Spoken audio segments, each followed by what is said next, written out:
ছার পোকা আর মশার উৎপাতে অতিষ্ঠ আমরা অনেকেই। এই ছার পোকা আমাদের প্রত্যেকের বাড়িতে বালিশে, কম্বলে বা দেখবেন তোশকে থাকে। আমরা যখন রাতের বেলা ঘুমিয়ে পড়ি এরা কিন্তু সেখান থেকে বার হয়ে আসে এবং আমাদের শরীরে রক্ত চুষে খায়। এক কথায় ছার পোকাকে রক্তচোষকও বলা যেতে পারে। কেননা এরা আমাদের শরীর থেকে রক্ত চুষে খেয়ে নেয়। আর এছাড়াও মশাও দেখবেন আমাদের প্রত্যেকের বাড়িতে থাকে। সন্ধ্যা হলেই মশার উপদ্রব অনেকটাই বেড়ে যায়। তাই এদের থেকে রক্ষা পেতে আমরা হয়তো বাজার থেকে বাজারজাত নানা রকম অয়েল, কয়েল, লিকুইড হয়তো প্রত্যেকে আমরা নিয়ে আসি এবং বাড়িতে হয়তো এগুলো ছড়াই। কিন্তু এতে দেখবেন কোনো রকম কাজ কিন্তু হয় না। উল্টে এর থেকে যে কেমিক্যাল নিগৃহীত হয় তাতে আমাদের শরীরে বা আমাদের বাচ্চাদের শরীরে কিন্তু স্বাস্থ্যের অনেক রকম ক্ষতি হয়। তা আমরা যদি সেরকম কিছু ইউজ না করে ঘরোয়া পদ্ধতিতে এগুলোকে দূর করতে পারি তাহলে কেমন হয়? তা আজকের ভিডিওতে অসাধারণ ২টি ঘরোয়া টোটকা শেয়ার করব। সেটা দিয়ে আপনারা বাড়ি থেকে ছার পোকা, মশা ২ মিনিটের মধ্যে কিন্তু দূর করতে পারবেন। তো এখানে আমি ২টো টিপস শেয়ার করব। আপনাদের পছন্দ মতো আপনারা যেটা সহজ মনে হবে সেটা কিন্তু বানিয়ে দেখতে পারেন। তা চলুন ১ম টিপসটা দেখে নেওয়া যাক। তা দেখুন এখানে আমার ১ম টিপসের জন্য এখানে লাগবে আমার একটা লেবু। তা পাতিলেবু কিন্তু আমাদের প্রত্যেকের বাড়িতে থাকে। এখানে কিন্তু আমি একটা পাতিলেবু নিয়ে নিয়েছি। পাতিলেবুটা নিয়ে আমি এখানে কিন্তু ছোট, ছোট করে টুকরো করে নিচ্ছি। দেখুন এভাবে আপনারা অবশ্যই টুকরো, টুকরো করে দেবেন। তা আপনারা চাইলে পাতিলেবুর খোলাও কিন্তু কিছুটা নিয়ে নিতে পারেন। তো এখানে আমি আধখানা পাতিলেবু আর আধখানা কিন্তু খোলা নিয়ে নিয়েছি দেখুন। তো নিয়ে নেওয়ার পর আপনারা অবশ্যই এভাবে একটু কেটে নেবেন এভাবে। এভাবে কাটার পর তারপর আপনারা নিয়ে নেবেন আর একটা জিনিস সেটা হলো ন্যাপথলিন। ন্যাপথলিন আমাদের প্রত্যেকের বাড়িতে কিন্তু থাকে। আর ন্যাপথলিনও কিন্তু মানে পোকামাকড় মারার ক্ষেত্রে অনেকটাই কার্যকরী। এটা আমাদের প্রত্যেকের বাড়িতে আমাদের জামাকাপড়ের একটা বাজে দুর্গন্ধ দূর করার জন্য বা জামাকাপড় যাতে পোকায় না কাটে তার জন্য কিন্তু আমরা ইউজ করে থাকি। তো এখানে আমি 3টে ন্যাপথলিন কিন্তু নিয়ে নিয়েছি। তার ন্যাপথলিনের সাইজটা একটু বড়, বড় সেজন্য আমি এখানে 3টে নিয়েছি। তা আপনাদের যদি একটু ছোট হয়ে থাকে তো এখানে কিন্তু 4টে নিয়ে নিতে পারেন। তো এই ন্যাপথলিন আর লেবুর টুকরোগুলো নিয়ে আমি চলে যাব গ্যাসে। তা আপনারা গ্যাসে গিয়ে একটা প্যান এখানে আমি আগে থেকে কিন্তু একটা গ্যাসে প্যান বসিয়ে নিয়েছি। আর এখানে আমি পরিমাণ মতো মানে ১ থেকে ২ গ্লাসের মতো জল কিন্তু দিয়ে দেবো। আমি মানে যতটা বানাবো সেই হিসেবে কিন্তু আমি জলটা নিয়েছি।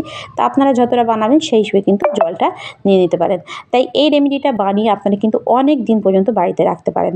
আপনাদের ইচ্ছা মতো এটা আপনারা যখন দেখবেন আপনাদের বাড়িতে মশার উপদ্রব বেশি বা এখানে যে ছার পোকার উপদ্রব বেশি তখন আপনারা এটা আপনাদের ইচ্ছা মতো বাড়িতে ইউজ করতে পারেন। তা কীভাবে ইউজ করতে হবে সেটাও আমি অবশ্যই দেখাবো। তা দেখুন এখানে আমি প্রথমে প্যানটা বসিয়ে ১ থেকে ২ গ্লাসের মতো জল দিয়ে দিচ্ছি। দেওয়ার পর এখানে আমি কিন্তু দিয়ে দিয়েছি প্রথমে লবণ। লবণ আমি এখানে কিন্তু ১ চামচের মতো দিয়েছি। দেওয়ার পর আমি এখানে যে লেবুর টুকরোগুলো রেখেছিলাম সেটা কিন্তু আমি এখানে দিয়ে দিয়েছি দেখুন।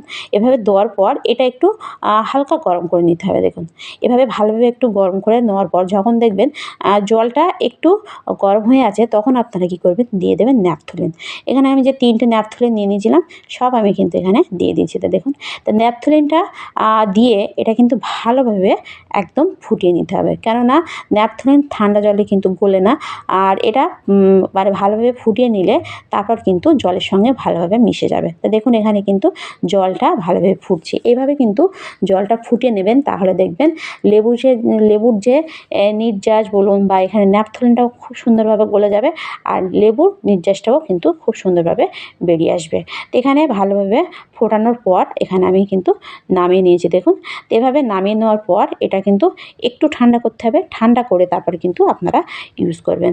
তো এখানে ঠান্ডা হয়ে গেলে তারপরে কিন্তু আমি দেখাচ্ছি। তো এখানে একটু নাড়তে হবে কেননা এখানে যে ন্যাপথলিনটা গোলানো হয়েছে এটা কিন্তু ঠান্ডা হয়ে গেলে একটু জমে যেতে পারে ভেতরে।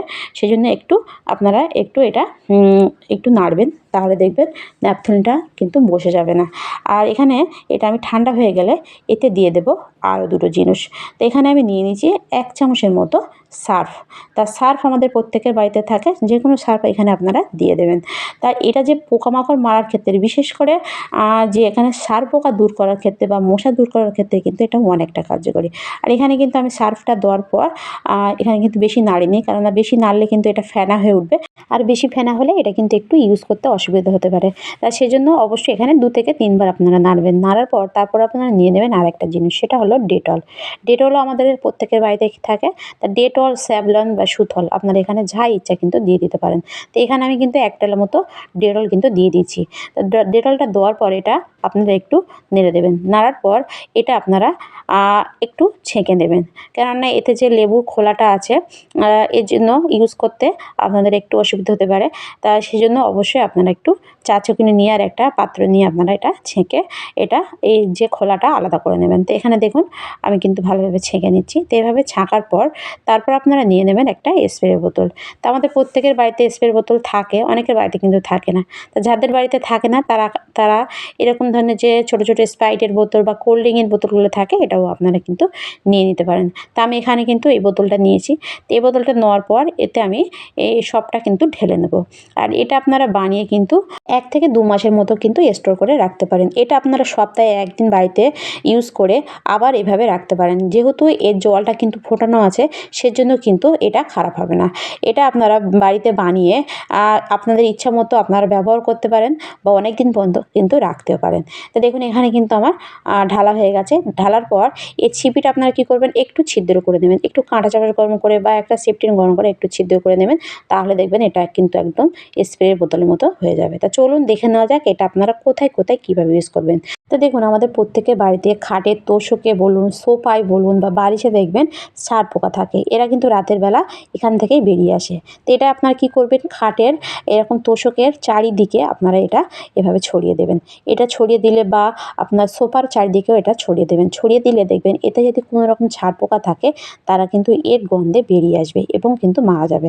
এছাড়া এটা আপনারা আপনাদের খাটের আশেপাশে বা দরজা জানলার আশেপাশেও স্প্রে করবেন, কেননা দরজা জানলার আশেপাশে কিন্তু অনেক মশা লুকিয়ে থাকে।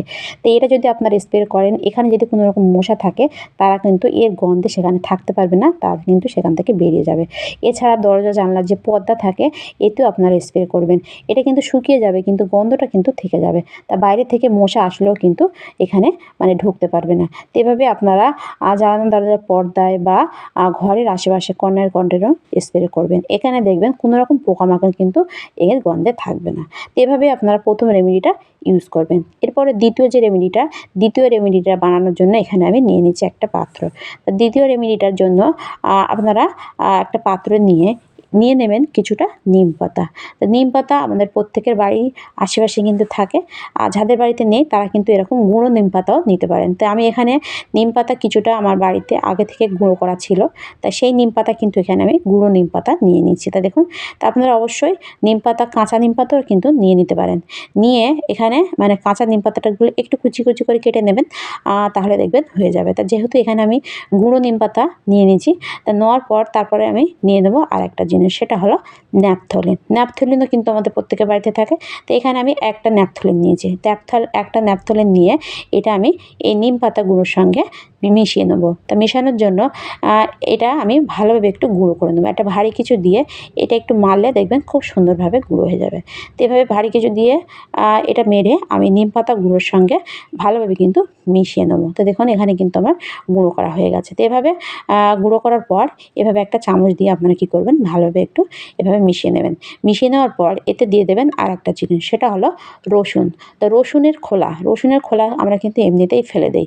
আর রসুনের গন্ধ কিন্তু বিশেষ করে ছাড় পোকা একদমই সহ্য করতে পারে না। তো আপনারা অবশ্যই একটু রসুনের খোলা দিয়ে দেবেন।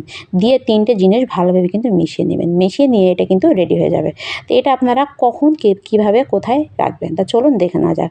এটা আপনারা আপনাদের তোশকে এরকম মানে খাটের বেড কভারের তলায় বা তোশক যেখানে, সেই তোশকের উপরে এভাবে একটু ছিটিয়ে মানে চারি কোণায় এভাবে একটু ছড়িয়ে রাখবেন। ছড়িয়ে রাখলে দেখবেন এর গন্ধে কিন্তু কোনো রকম ছাড় পোকা কিন্তু আপনাদের তোশকে বা খাটের আশেপাশে কিন্তু আসতে পারবে না, বা তোশকেও থাকবে না। থাকলেও কিন্তু তারা এখান থেকে বার হয়ে চলে যাবে। তো এইভাবে আপনারা ঘরোয়া পদ্ধতিতে কিন্তু কোনো রকম পয়সা খরচ ছাড়া বাড়ি থেকে ছাড় পোকা এবং মশা কিন্তু দূর করতে পারেন। তো ভিডিওটি পর্যন্ত ভালো লাগলে লাইক, কমেন্ট, শেয়ার করতে ভুলবেন না। আর টিপস দুটোর মধ্যে কোনটা ভালো লাগলো অবশ্যই কমেন্টে জানাতে ভুলবেন না। দেখা হবে নেক্সট ভিডিওয়। বাই।